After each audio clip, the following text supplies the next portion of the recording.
여러분. 저는 여러분에게 오늘 연극 이야기를 해드릴 구민정이라고 합니다.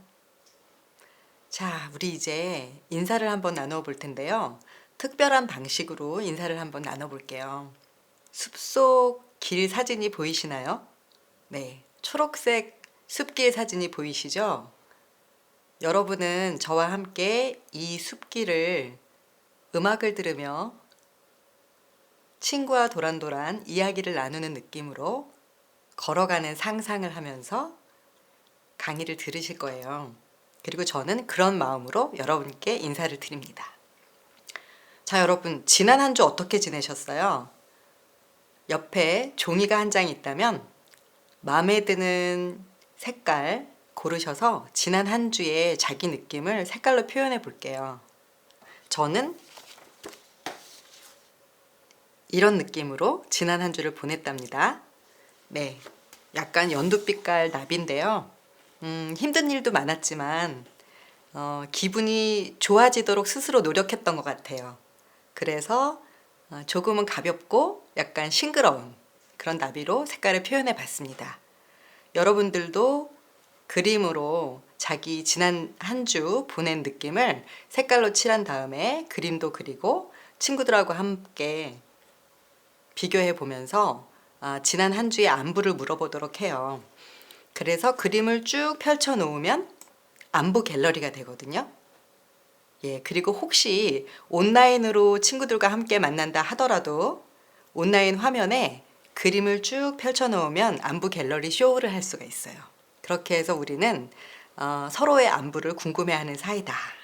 이런 느낌으로 친구들하고 인사를 나누셨으면 좋겠습니다. 연극 얘기는 언제 하냐고요? 네, 이제부터 할 건데요. 우선 이건 뭘까요? 어떤 학생이 지금 법관에 분장을 하고 교실에 앉아 있네요. 교실이 법정이에요. 네, 이 교실을 만들기 위해서 열심히 도배도 하고 법정으로 차려놓았습니다. 교실이 법정이라니 이상하시죠? 이건 뭘까요? 네, 지금 형사 재판을 진행하고 있고 사건이 일어났던 상황을 극으로 재현하고 있답니다. 조금 전에 보신 사진 같은 것은 현재 학교 교실에서 수업을 진행하고 있는 사진인데요. 그렇게 교실에서 수업의 상황이 달라지게 된 데는 다 이유가 있답니다. 예전에 어머니, 아버지, 할아버지 그 시대에 우리가 교육을 받을 때는 굉장히 중요한 개념이 원래 세상에 불변의 객관적인 어떤 진리가 있고 그것을 열심히 공부해서 이성적으로 알아듣고 우리는 확실하게 그 진리를 전수받아야 된다. 이런 것이 굉장히 중요한 교육관이었어요. 그래서 몸이라든지 혹은 감정이라든지 이런 것은 정확한 지식을 알기 어려운 약간 헷갈리게 하는 요소이기 때문에 그렇게 중요하게 생각하지 않았답니다. 그래서 보시는 바와 같이 교과목들을 이렇게 나누면서 어떤 것은 중요한 과목이고 어떤 것은 몸과 신체를 건강하게 해줄 수는 있지만 그 시험을 보는 과목으로서는 조금 뒤처져 있죠. 네. 그런데 세상이 달라졌어요. 지금 우리는 농업사회에 살고 있는 것도 아니고 산업사회에 살고 있던 것도 아니고 지식정보사회라고 하는 후기 산업사회에 살고 있거든요. 그런데 이 사회는 뭔가 세상이 굉장히 빠른 속도로 변해요. 그래서 그 변화에 적응하기 위해서 사람들한테는 어떤 창의적인 그런 식견으로 세상을 바라보고 아주 빠르게 변화하는 세상일수록 굉장히 다양한 문제들이 불거지거든요. 그 다양한 문제를 해결할 수 있는 그런 힘이 필요하답니다. 또한 현대사회에는 세상이 빨리 변하기 때문에 사람들끼리 갈등도 많이 생겨요. 그런데 이러한 갈등을 해결하기 위해서 서로의 마음도 이해할 수 있고 소통을 잘 할 수 있는 힘을 길러야 된다는 거죠. 그래서 농업사회나 또는 산업사회나 그 시대에 중요했던 그런 공부의 방식과는 다른 방식으로 공부를 해야 되는 거예요. 자, 이것이 공부다. 이렇게 조금 어려운 말들이 쓰여져 있죠. 예, 그러면 감정이나 감각이나 어떤 몸, 굉장히 중요한 요소죠. 세상의 어떤 그 환경을 느끼고 인지할 수 있는 여러 가지 감각적인 요소. 그런데 그런 것을 받아들여서 머릿속으로 논리적으로 과학적으로 생각하는 힘, 그것도 중요하죠. 그래서 그 두 가지, 그러니까 아까 19세기, 20세기 교육관에서는 이성이 굉장히 중요하고 신체나 감각은 덜 중요했잖아요. 그런데 이제는 이것이 서로 아주 유기적으로 관련을 맺고 중요해졌다는 얘기예요. 세상이 빨리 변하기 때문에 그 모든 힘들을 이용해서 변화하는 세계에 대해서 알아야 되는 거죠. 자, 그런데 어떻게 하면 그걸 잘 알 수 있을까요? 혼자 책 보고 공부하면 잘 알기가 어려워요. 소위 혼자 책 보고 어떤 지식을 단순한 정보를 받아들이는 것을 저차사고력이라고, 그 나쁜 의미가 아니라 단순하다는 의미예요. 그런데 우리가 만나는 세상은 그렇게 단순하게 쪼개져 있는 지식으로는 알 수가 없어요. 굉장히 유기적으로 연관된 어떤 상황이라는 거죠. 그런데 그 상황에 대해서 이해하고 내가 공부했던 것들로 상황에 대해서 해석하고 논리적으로 분석하기 위해선 고차사고력이 필요한 거죠. 근데 이 모든 것은 혼자 해결하기보다는 친구들하고 같이 협동학습을 하면서 내가 모르는 것은 친구가 가르쳐 주기도 하고 또 내가 아는 것은 친구에게 가르쳐 주기도 하고 서로 어때요? 밀고 끌고 당겨주고 이러면서 공부를 할 때 훨씬 더 잘 된다는 거예요. 그래서 공부는 혼자 책 보고 하는 것이 아니다.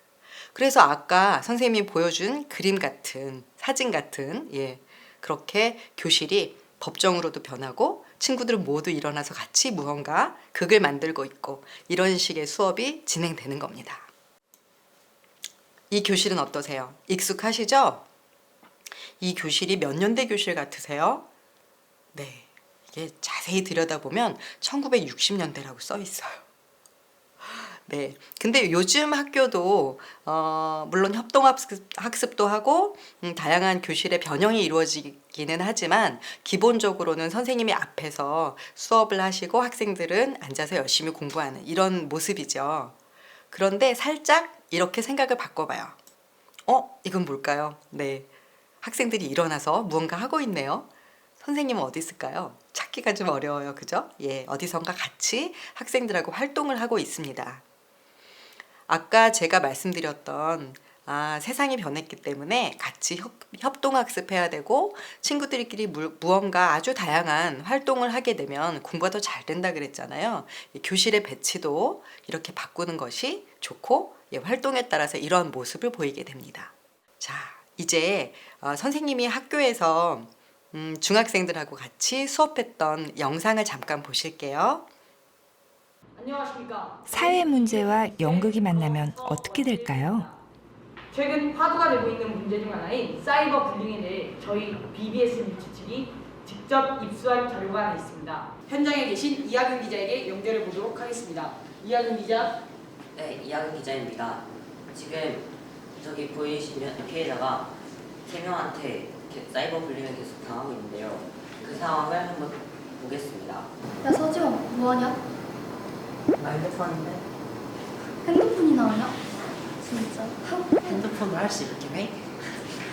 아 문증이라서 그런 것도 모르지? 그렇구나. 알았어 우리가 얘기해줄게. 이만도 있냐? 이 사진 뭔지 알아? 뭔데? 이 사진이잖아. 안 보이는 사람 진짜 눈 좀 줘. 진짜 내 눈 진짜 너무 심하다 너희들. 내 얼굴보다 낫거든? 사이버 불링의 실태를 정확하게 밝혀내고 그거에 대해 알 수 있도록 할 수 있는 그런 채널이 만들어져야 된다고 합니다. 그런 채널이 바로 저희 BBS 뉴스 채널이 되기를 바라며 뉴스를 마치겠습니다. 감사합니다. 어떠셨어요? 영상을 보니까 학생들이 연극을 참 잘하죠. 그러면 연극이 교육의 의미가 있다라고 하는 것을 어떤 이유에서 찾아볼 수 있을까요? 이제 연극 얘기를 조금 해볼게요.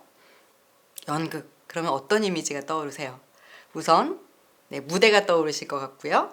또 배우가 어떤 연기를 하고 있고 뭔가 조명이 이렇게 비추어지고 있고 또 음악도 들리고 그런 장면이 떠오르실 것 같아요.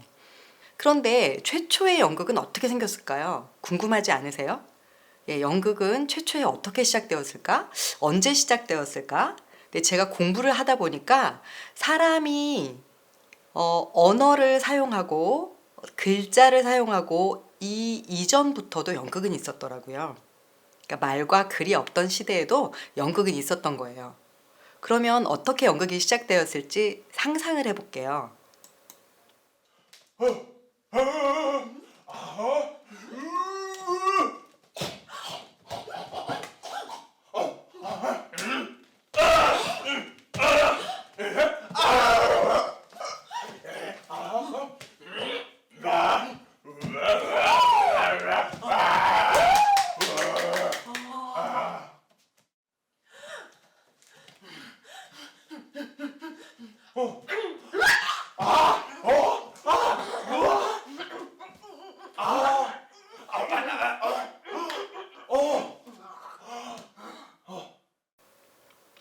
방금 전에 두 사람이 서로 대화를 나누는 것을 보셨나요? 네. 무슨 얘기를 나누는 것 같았어요? 네, 연극은 바로 그런 거예요. 한 사람이 자기가 그날 있었던 일을 얘기를 하는 거예요. 말이나 글이 없다 하더라도 막 몸짓으로, 소리로, 그죠? 그리고 무언가 전해야 되는 메시지가 있잖아요. 그럼 다른 사람은 그 얘기를 잘 듣는 거예요. 그러니까 얘기하는 사람은 뭐예요? 배우. 듣는 사람은 관객. 그렇게 해서 연극은 최초에 무언가 몸짓으로 표현하는 것, 소리와 몸짓으로 표현하는 것으로 시작이 되었다고 생각해요. 그리고 나머지 사람들은 그게 한 사람이든 두 사람이든 적어도 한 사람이 있다면 한 사람의 관객이 있는 거겠죠. 그래서 여러 사람이 그 이야기를 듣는 거랍니다. 그러니까 연극은 누군가 이야기와 표현을 하고 다른 사람들은 듣는 거구나. 이렇게 생각을 하면 굉장히 쉬울 것 같아요. 그런데 연극은 처음엔 그렇게 발생을 했지만 어느 결에 사람들의 공동체가 커지고 이렇게 표현하고 이야기를 나누고 메시지를 전달하고 이러는 것이 의식으로 굳어졌어요. 그래서 연극의 역사를 공부하다 보면 제의라 그래요. 의식으로 연극이 기능하였다. 그래서 사람들은 공동체의 결속을 다지기 위해서 그리고 그 사회의 어떤 추구하는 이상과 가치 그것을 멋지게 표현하기 위해서 다른 예술적인 표현 방식들과 더불어서 연극을 시작했던 것이죠. 그러니까 사실 연극은 사람들의 삶과 아주 떨어져 있는 것이 아니라 그 사회에 살고 있는 그 사람들의 삶 속에서 피어난 예술이라는 겁니다. 자, 다음 사진은요. 아테네에 있는 디오니소스 극장의 모습이에요. 고대 그리스에서 굉장히 연극이 활발하게 이루어졌었거든요. 그런데 그 극장이 아직도 있어요. 물론 부서져서 원래의 모습을 갖고 있진 않지만 그래도 어디가 공연했던 무대구나. 그리고 지금 둥그렇게 약간 반원 모양이 보이세요? 예, 거기는 오케스트라라고 해요. 고대 그리스 비극에서는 코러스라고 하는 사람들이 저 오케스트라에서 노래도 하고 춤도 추고 그랬답니다. 지금은 오케스트라 그러면 무슨 말이 떠오르세요? 무슨 이미지가? 예, 막 교향악 연주하는 악기를 들고 있는 예술가들이 쭉. 그런데 그리스 비극에서는 오케스트라라고 하는 공간에서 코러스가 공연을 했어요. 물론 배우는 그 위에 계단 뒤쪽에 있는 무대 있죠? 그 위에서 공연을 했답니다. 서로 주고받으면서 코러스와 배우가 서로 주고받으면서 공연을 했어요. 자, 이제 그리스 비극 이야기가 나왔으니 그리스 비극 얘기 하나 해드릴게요. 수수께끼 좋아하세요?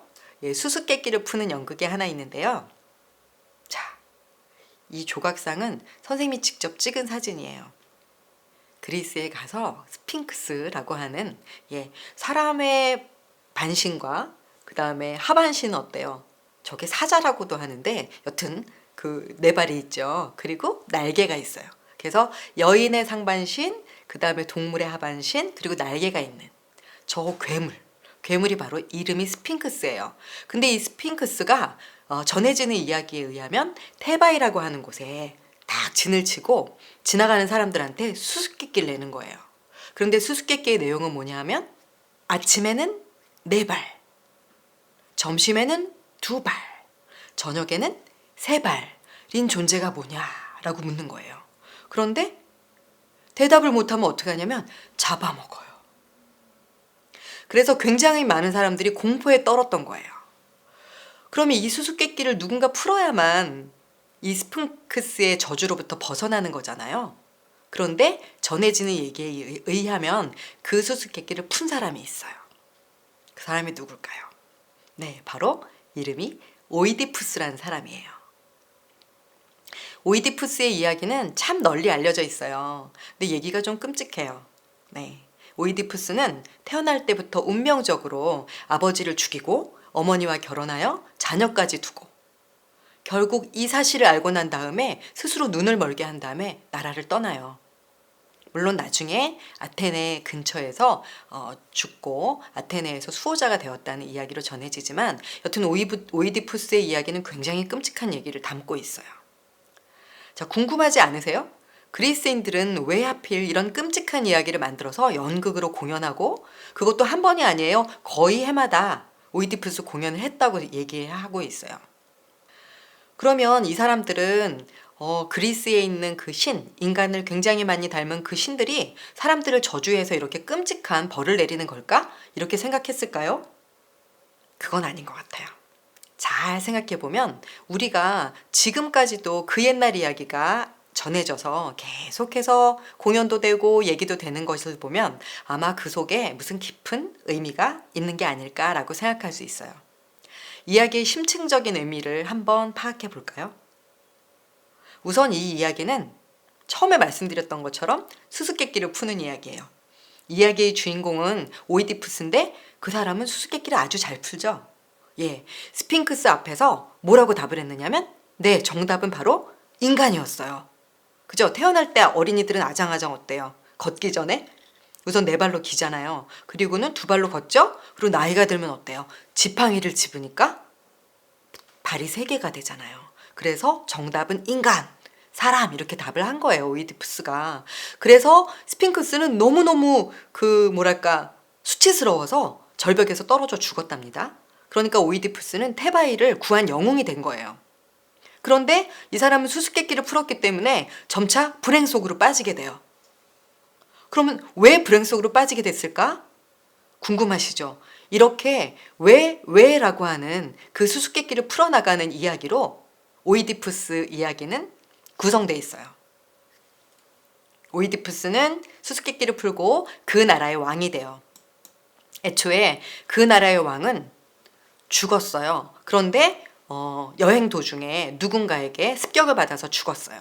그리고 왕이 없는 상태에서 스핑크스의 그 저주가 있게 되고 스핑크스의 저주를 푸는 사람은 그 나라의 왕이 될 것이다. 이러면서 막 사람들을 모집한 거죠. 그런데 오이디푸스가 그 수수께끼를 풀었기 때문에 왕이 되고 왕비와 결혼을 한 거예요. 그 왕비는 누구일까요? 예, 바로 자기 어머니예요. 너무 이상하죠? 오이디푸스는 왕으로서 아주 통치를 잘하죠. 그런데 어느샌가 테바이에 또 다른 역병이 도는 거예요. 역병이 뭐냐면 지금 돌고 있는 코로나 같은 그런 거예요. 사람들이 다 죽어가는 거죠. 그래서 백성들이 왕한테 찾아와요. 오이디푸스시여, 당신은 수수께끼를 잘 푸시니 우리의 역병이 도는 원인을 해결해 주시고 우리를 좀 잘 살게 해주세요. 그랬더니 오이디푸스가 그럼 이 역병의 원인을 찾아보자. 그랬더니 역병의 원인은 바로 선왕이었던 라이오스의 왕을 누군가 살해했는데 그 살해범이 테바이에 현재 살고 있다는 거죠. 그래서 살해범을 찾지 않으면 역병이 끝나지 않는다는 거예요. 그러니까 왕으로서 어때요? 계속해서 그 살해범을 찾아야 되는 거죠. 그런데 그 살해범은 바로 누구예요? 바로 자기 자신인 거예요. 그러니까 오이디푸스는 수수께끼를 잘 풀어서 왕이 되었지만 수수께끼를 푼 덕분에 자기 자신의 죄를 스스로 단죄해야 되는 그런 위치가 된 거죠. 그런데 이 이야기는 너무나 잘 알고 있기 때문에 그리스 사람들도 연극을 보면서 누가 범인인지 알아요. 범인은 모르고 보는 게 아니잖아요. 그죠? 그렇다면 도대체 이 이야기를 왜 그렇게도 반복해서 보는 걸까요?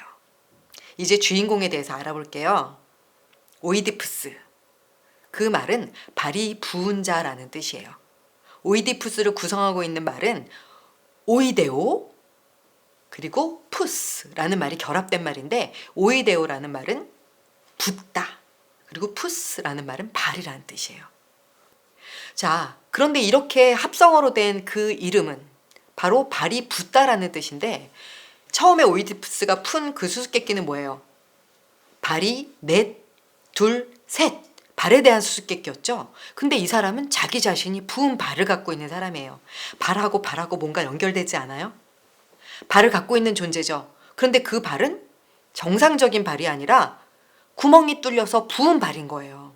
왜 구멍이 뚫렸냐면요. 처음에 아버지를 죽이고 이런 그 저주가 내려진 왕자잖아요. 왕자로 태어난 시절에 버려졌어요. 그 저주 때문에. 그런데 버려질 당시에 그를 데려간 양치기가 발에 구멍을 뚫어서 새들을 쭉 이렇게 사냥을 하면 이렇게 실을 깨기 위해서 구멍을 뚫는데요. 그것처럼 구멍을 뚫어서 이렇게 줄로 매놨던 거죠.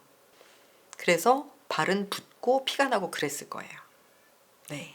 지금 이 그림은 프랜시스 베이컨이라는 영국의 화가가 그린 오이디푸스 그림이에요. 가운데에 파란 색깔로 동그라미 쳐져 있는 부분 보이세요? 부은 발에서 피가 나는. 이것은 상징적으로 오이디푸스라고 하는 사람은 부은 발 그리고 고통을 갖고 있는 존재구나. 그걸 보여주는 그림이랍니다. 자, 오이디푸스는 누구일까요? 다시 정리해 볼게요. 발이 부은 자, 스핑크스의 수수께끼를 푼 사람, 굉장히 지혜로운 사람이죠. 그러나 또 자기 자신이 누군지를 모르는 사람이에요. 지혜로운데 굉장히 어리석은, 어떻게 보면 자기 자신을 모르는 존재예요. 혹시 여러분 이런 질문 받아보신 적 있으세요? 자기 자신이 누군지 생각해보고 말해보세요. 너무 어려운 질문이죠. 어른이 된 저도 그래요. 그렇게 보면 사람들은 모두 자기 자신이 누구인지 선뜻 대답하기 어려운 그런 질문인 거예요. 오이디푸스. 그는 바로 자기 자신이 누구인지 모르고 계속 이를 궁금해하며 찾아가는 존재. 이러한 의미에서 오이디푸스는 끔찍한 이야기 속의 주인공이 아니라 어쩌면 우리 인간을 모두 대표하는 존재가 아닐까. 자기 자신이 누구인지 계속 궁금해하며 살아가는 존재. 그런 의미에서요. 자, 인간을 대표하는 존재 오이디푸스. 4발, 2발, 3발인 존재의 수수께끼를 풀었던 오이디푸스. 발은 있지만 그 발은 부은 발인 오이디푸스. 고통을 지닌 존재. 여기서 고통이라는 건 무슨 말일까요? 네, 바로 사람은 태어날 때부터 약속되어 있어요. 무엇이?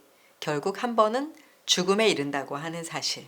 그게 바로 생명의 유한함을 지닌 인간이 갖고 있는 존재론적인 고통이죠. 자, 다음 두 사람의 대화를 들어볼게요. 그대가 나를 품 안에 안았을 때 내가 대체 어떤 고통을 당하고 있었단 말이오. 그대의 두 발목이 증언해 줄 것입니다.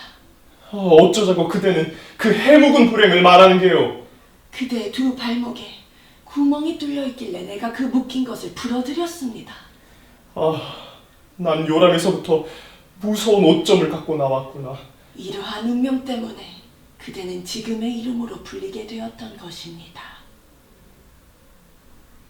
네, 고통이라는 단어에 주목해 주세요. 발뒤꿈치에 구멍이 나고 발이 부은 사람은 굉장히 고통스럽겠죠? 그런데 그 고통의 의미는 바로 사람들 모두가 갖고 있는 고통이에요. 그러니까 다만 발이 아프다 그 고통이 아니라 부어있는 발이 아픈, 그러니까 유한한 생명을 지니고 있는 존재론적인 고통. 그러니까 모든 인간이 갖고 있는 고통인 거죠. 오이디푸스의 고통은 그가 인간이라는 점, 다시 말해서 한 번 태어나면 반드시 죽음에 이른다고 하는 시간의 유한성을 지닌다는 점, 그로부터 유래된 고통. 그런데 이 고통은 사람들한테 그냥 고통으로 머물지 않아요. 사람들은 굉장히 많이 그 문제에 대해서 고민했고요. 그로 인하여 철학과 종교적 사유가 발전했답니다. 그리고 사람들은 진지한 삶을 살고 싶어 하죠. 왜냐하면 한 번의 삶이기 때문에 잘 살고 싶은 거예요. 여러분도 그러시죠? 자, 그리스 비극에서 우리는 인간을 대표하는 오이디푸스 얘기를 만날 수 있어요. 그 만남을 통해서 인간의 삶이 어떤 원형을 갖고 있는지 깨달을 수도 있답니다. 유한한 존재로서 인간, 그리고 그 고통은 쉽게 벗어날 수 있는 게 아니죠. 네. 그런데 그 어떤 한계에 끝없이 의문을 지니고 삶을 진지하게 살아가는 것, 그 자체가 바로 우리가 갖고 있는 아름다움, 그것의 기원이 될 수도 있어요. 네, 한 번뿐인 삶이기 때문에 진지하고 아름답게 살고 싶다. 오이디푸스는 자기 눈을 결국 찌르는데 그것을 상징하는 의미는 뭐냐면 눈을 뜨고 있을 때는 사실을 잘 파악하지 못하잖아요.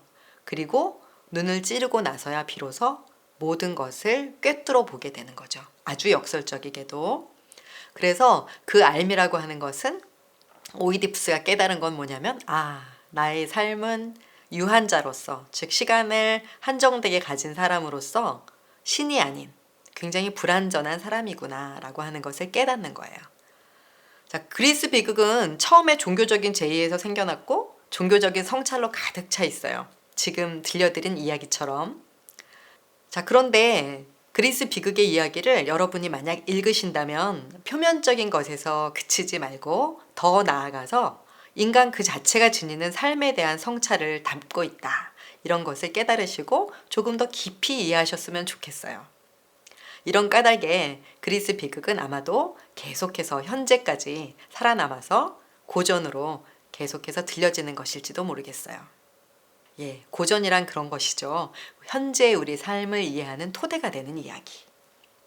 네, 지금까지 연극이 뭐냐, 그리고 연극이 교실에서 활동하는 모습, 그리고 그리스 비극의 이야기를 한편 들려드림으로써 연극의 기원에 대해서 말씀드렸어요. 잘 들어주셔서 감사합니다.